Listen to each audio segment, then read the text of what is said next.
सृजन कला क्लास में आपका स्वागत है। मैं आपको विजुअल आर्ट की प्रागैतिहासिक चित्रकला की संपूर्ण जानकारी TGT PGT net visual art के लिए यहाँ पे देने जा रही हूँ। तो आइए हम प्रागैतिहासिक काल के बारे में डिटेल में पढ़ते हैं।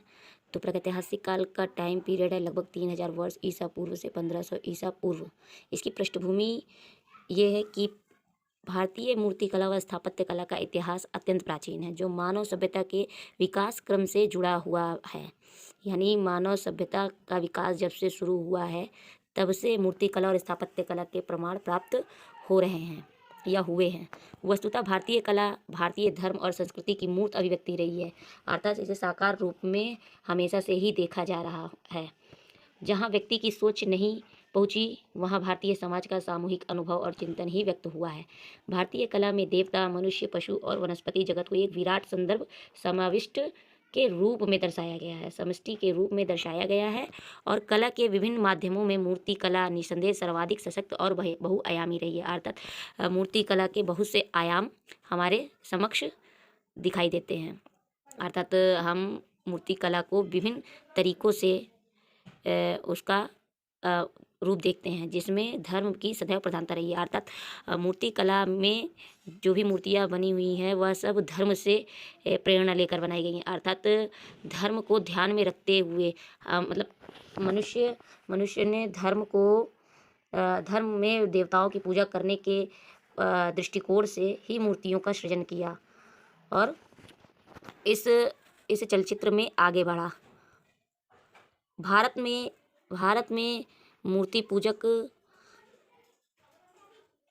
को मूर्ति पूजक देश भी कह सकते हैं, क्योंकि हमें भगवान की आराधना करने के लिए एक आधार की आवश्यकता होती है और उसी आधार को हमने प्रत्यक्ष रूप में दिखाने के लिए मूर्ति का सहारा लिया और इसी ने ही मूर्ति कला को जन्म दिया।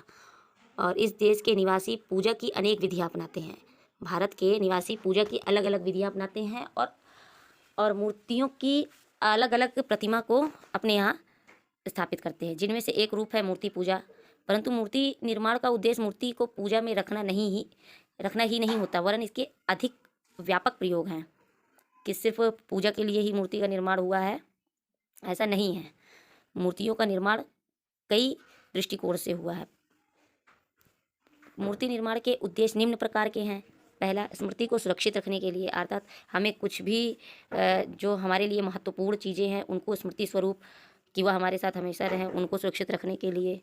दूसरा, अमूर्त को मूर्त रूप देने के लिए, मतलब जो नहीं दिखता वह साकार रूप में उसकी अगर हमें देखने की जो आकांक्षा है उसको कैसे देखा जाए, तो हम मूर्ति को एक आधार बनाते हैं और उसके रूप में हम उसको देख लेते हैं। भाई कृष्ण राम की जो मूर्तियाँ हैं उनको किसी ने नहीं देखा कि कैसा है, लेकिन एक आधार मान करके कृष्ण को बांसुरी और राम को धनुष थमा दिया गया और आज पूरा संसार उन्हें इसी रूप में देखता है। तो ये अमूर्त को मूर्त रूप देना।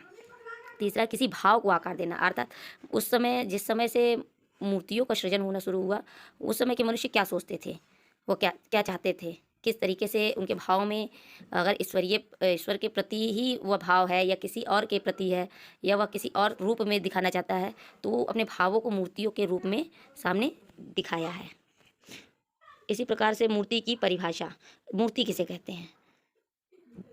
डॉक्टर राय कृष्णदास जी के अनुसार उन्होंने कहा है कि किसी भी धातु, चाहे वह सोना हो, चांदी हो, तांबा हो, कांसा हो, पीतल हो, अष्ट धातु हो अथवा कृत्रिम धातु हो, या पारे के मिश्रण से या रत्न के मिश्रण से या कांच या कड़े या मुलायम पत्थर, मिट्टी, मसाले, पकाई गई मिट्टी, मोम, लाख, गंधक, हाथी, शंख, सीप, अस्थि, सींग, लकड़ी, कागज की बनी लुगदी, कोई भी मटेरियल हो, कोई भी माध्यम हो, उनके स्वभाव के अनुसार उनको गढ़ कर, खोद कर, उभार कर, कोर कर, पीट कर, हाथ से या औजार के माध्यम से हिला करके, डुला करके, साँचे में रख करके जो भी आकृति बनाई जाती है उसी को मूर्ति कहते हैं। मानव आज से सहस्त्रों वर्षों पहले जंगली पशुओं के समान ही जीवन बिताता था और जंगली जानवरों से अपनी रक्षा करने हेतु हथियार बनाता था। परंतु ईसा पूर्व 5वीं से 6ठी शताब्दी से नागरिक सभ्यता का आरंभ होता है। उस समय का मनुष्य 6ठी से 5वीं से 6ठी शताब्दी में मनुष्य सभ्य हो चुका था। वह नगरीय व्यवस्था में रहने लगा था और तभी से ही मानव ने पत्थर, मिट्टी, धातु आदि की मूर्तियां बनाना प्रारंभ कर दी थी। भारत में प्रागैतिहासिक कालीन मनुष्य द्वारा बनाई गई कई कलात्मक वस्तुओं के उदाहरण हमें ताम्र युग और नवपाषाण युग से ही उपलब्ध होने लगते हैं। उस समय यह मूर्तियां मात्र मानव आकृति का भान कराने वाली मूर्तियां ही थीं। ऐसा प्रतीत होता है कि जिन जातियों का सांस्कृतिक विकास अन्य जातियों की अपेक्षा कम था, वे जातियां ही इस प्रकार की मानव आकृतियां का, जो कि तांबे की पीटी हुई मोटी चादर की बनी होती थी, का निर्माण करती थी और कदाचित ये आकृतियां पूजा के उद्देश्य से बनाई जाती थी। इनका मतलब दो ही उद्देश्य था। एक, जो जनजातियाँ थीं जो पिछड़ी हुई थीं, जिनका विकास कम हुआ था, वे जातियाँ ही मानव आकृतियों तथा तांबे की पिटी हुई मोटी चादर से कुछ मूर्तियाँ का निर्माण किया गया था। और ये आकृतियाँ इसलिए बनाई जाती थी कि वह खुद अपने संपूर्ण मानव में एक को आराध्य मान करके, मतलब हम मनुष्य हैं तो हमारा ईश्वर भी मनुष्य के जैसा ही होगा। उसके हाथ, पाँव, पैर, नाक, आँख, मुँह, ये सारी चीज़ें होंगी। इसी उद्देश्य से मूर्ति कला का निर्माण होना आरंभ हुआ है। मूर्ति कला के प्रारंभिक युग के कुछ उदाहरण ऐसे भी प्राप्त हुए हैं जिन्हें मूर्ति कला के इतिहास का जन्मदाता कहा गया है। अर्थात कुछ मूर्तियों से के प्राप्त होने से ही हम यह कह सकते हैं कि प्रागैतिहासिक काल में यही मूर्ति कला के जन्मदाता हैं। अर्थात इन्हीं मूर्तियों से मूर्ति कला का जन्म हुआ है। जैसे हाथी दांत पर खुदा हुआ एक हाथी का चित्र, एक विशाल सिंह पर उभरा हुआ एक अश्व का चित्र, हड्डी पर बनाया गया एक टट्टू का चित्र। आकृतियों को मूर्ति कला का भी जन्मदाता कहा जाना उचित है। इन्हीं आकृतियों को ये मूर्ति कला का जन्मदाता कहना उचित है। जो जो मानव सभ्यता का विकास होता गया, त्यों त्यों धातु, हाथी दांत, कांसे आदि की मूर्तियां भी प्रकाश में आने लगी। इन उदाहरणों से यह भी स्पष्ट हो जाता है कि आरंभ में मूर्ति कला का मुख्य ध्येय पूजा अर्थात धार्मिक कार्य थे, परंतु दूसरी ओर हम अतीत का अगर संरक्षण और अमूर्त को मूर्त रूप देने की भावना दिखाई देती है या दृष्टिगत गोचर होती है। यदि ध्यान से देखा जाए तो मानव सभ्यता का विकास वस्तुतः इन्हीं दोनों विशेषताओं पर आधारित है। अतीत का संरक्षण और अव्यक्त को व्यक्त करने यानी अमूर्त को मूर्त रूप देने के उद्देश्य से कला का जन्म हुआ है। पाषाण युगीन मूर्ति कला की जो पृष्ठभूमि है वस्तुतः मानव सभ्यता की प्राचीनतम द्योतक है। ठीक है, पाषाण काल में जो भी संस्कृतियाँ, पाषाण युगीन संस्कृतियाँ ही मानव सभ्यता की प्राचीनतम द्योतक है। एक इतिहासकार हुए हैं लुम्बोक। इन्होंने सर्वप्रथम 1863 में पाषाण युग को 3 भागों में बांट दिया: पूर्व पाषाण युग, मध्य पाषाण युग, नव पाषाण युग। पूर्व पाषाण युग को पैलियोलिथिक एज और मध्य पाषाण को मेसोलिथिक एज और नव पाषाण काल को नियोलिथिक एज कहा जाता है। पाषाण युगीन मानव के पत्थर के औजार भारत के विभिन्न भागों में प्राप्त हुए हैं: मद्रास, उड़ीसा, हैदराबाद, मध्य प्रदेश, बिहार, उत्तर प्रदेश, पंजाब आदि। इस समय मानव द्वारा प्रयुक्त होने वाले ये पत्थर के उपकरण, जो कि पेबुल से बने शल्क और फ्लेक्स, गंडासे, चॉपर, खुरचुनी, स्क्रैपर, वसूली, क्लीवर, फलक, ब्लेड तथा विदारक, परशु, हैंड एक्स क्लीवर सम्मिलित हैं। इन्हीं जो पत्थर के औजारों का प्रयोग करके हम जो भी मूर्तियाँ बनाई गई, मतलब मूर्तियों का प्रारंभिक रूप यही है। फिर उसके बाद मध्य पाषाण काल आता है, मेसोलिथिक एज, जो कि पूर्व पाषाण युग की विभिन्न अवस्थाओं से संबद्ध प्रस्तर उपकरणों का अध्ययन करने से इस बात के संकेत मिलते हैं कि अब धीरे धीरे मानव की कलात्मक अभिरुचि क्रमशः विकास व परिष्कार होने लगा था। प्रारंभ में उसके जो भी औजार, भौणे और भोथरे थे, अब वह कुछ परिष्कृत होने लगे, अर्थात उनमें थोड़ी सुंदरता आने लगी।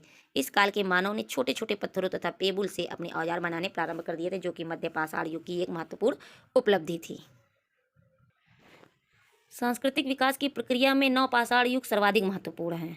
इस युग में मानव ने पशुपालन, खेती करने की कला सीख ली थी, अतः अन्न उत्पादन से लेकर के वह कृषि से अपना जीवन निर्वाह करने लगा था। भोजन बनाने के लिए उसने मिट्टी के बर्तन गढ़ने शुरू कर दिए थे। और नवपाषाण युगीन मानव सर्वाधिक महत्वपूर्ण खोज अग्नि थी, अर्थात आग की खोज ने नवपाषाण कालीन मनुष्य को मध्य पाषाण काल और पूर्व पाषाण काल से श्रेष्ठ बना दिया। इस समय मनुष्य आग की खोज सीख गया था। वह मांस को पका करके, भून करके खाने लगा था। एक सुसंगठित सभ्यता, सुसंगठित तरीके से रहना स्टार्ट कर दिया था। नवपाषाण युगीन मानव मृतक के शरीर का विसर्जन करने के लिए शवदाह, शवदफन दोनों ही पद्धतियों का अनुसरण भी करने लगा था। मृतकों को प्रस्तर उपकरणों सहित अनेक भौतिक जीवन की आवश्यकताओं से संबंधित उपादानों के साथ दफन भी करने लगा था, अर्थात उनको जितनी भी चीज़ों की आवश्यकता जीवित रहने में होती है, उतनी ही चीज़ों की आवश्यकता मरने के उपरांत भी होती है। आदि मानव की यह स्थिति मानव के सामाजिक जीवन की ओर संकेत करती है। नवपाषाण युगीन मानव संस्कृति के अवशेष कई जगह से प्राप्त हुए हैं, जैसे कश्मीर के बुर्ज होम, बलूचिस्तान, स्वात, ऊपरी सिंधु घाटी, गंगा घाटी के दक्षिण में विंध्य क्षेत्र, बिहार के सारण जिले में, छोटा नागपुर पठार में, उत्तर प्रदेश के पूर्वी जिले में, बिहार, उड़ीसा, पश्चिम बंगाल, असम, चित्तगांग व दार्जिलिंग तथा दक्षिणी भारत से प्राप्त हुए हैं। नवपाषाण युग की सर्वाधिक उल्लेखनीय विशेषता है कि इस समय का मनुष्य पत्थरों को घिस करके चिकना करके पत्थरों के औजार का निर्माण करता था और मूर्तियों का निर्माण करता था। ऐसा भी प्रतीत होता है कि नवपाषाण कालीन मानव पत्थर के उपकरणों के अतिरिक्त भी चीज़ों से औजार तथा मूर्तियां बनाता था, जैसे हड्डियों से भी वह मूर्ति बनाता था। नवपाषाणिक मानव की कलात्मक रुचि को व्यक्त करने वाले उपकरणों में सबसे महंगे उपकरण जो कि पत्थरों से बने मनके थे, लटकन थे, पेंडेंट, हड्डियों की चूड़ियाँ थी, पशु पक्षी तथा नाग की मूर्तियों की गणना भी इसमें की जा सकती है। बिहार के सारंग जिले के चिरांद से ये सारी चीज़ें प्राप्त हुई हैं। नवपाषाण युग में धातुओं में तांबे के साथ मानव का परिचय भी प्राप्त होता है, अर्थात नवपाषाण काल में मनुष्य ने तांबे की खोज कर ली थी। उसने धातुओं के औजार बनाने के साथ साथ चाक पर बर्तन बनाने की कला भी सीख ली थी। भारत के विभिन्न भूभागों में मरणोपरांत अंत्येष्टि की जाने वाली समाधियाँ भी प्राप्त हुई हैं। पाषाण निर्मित समाधियाँ ब्रह्मगिरी, तमिलनाडु, आंध्र प्रदेश, केरल, कर्नाटक प्रांत के विस्तृत क्षेत्रों से प्राप्त हुई है। उत्तर भारत में यह भी महापाषाण समाधियाँ प्राप्त हुई हैं। राजस्थान में दौसा, नागौर, उत्तर प्रदेश में बेलन घाटी के उत्खनन से भी लौहयुगीन महापाषाण समाधियाँ प्रकाश में आई हैं। निष्कर्ष अतः यह कहा जा सकता है कि गेरुए रंग के मृदभांडों की परंपरा के पोषक लोग पंजाब, पश्चिमी उत्तर प्रदेश, राजस्थान के निवासी थे और इनके प्रमुख मृदभांड घड़े, अनाज रखने वाले मर्तबान, प्यालियाँ, थालियाँ, कटोरियाँ आदि थे। संभवतः यही लोग गंगा घाटी के मूल निवासी थे। इन्हें ही ग्रेवाल महोदय ने परवर्तीय हड़प्पीय लोग कहा है, अर्थात ग्रेवाल ने कहा है कि परवर्तीय लोग हैं, हड़प्पा के या परवर्तीय लोग हैं। ताम्रनिधि के पोषक लोग मूलतः आखेटक अवस्था में थे, वे खाद्य सामग्री संग्राहक थे। इसके विपरीत गेरुए रंग के मृदभांड निर्माता एक सुसंस्कृत जीवन व्यतीत करने वाले लोग थे। वे कृषि कर्म करते थे और आर्थिक दृष्टि से पूर्णतः व्यवस्थित थे। इसके आगे के सेकंड पार्ट में महत्वपूर्ण क्वेश्चंस लिखाए जाएंगे, जिसके लिए इसे ज़रूर देखें सेकंड पार्ट। धन्यवाद।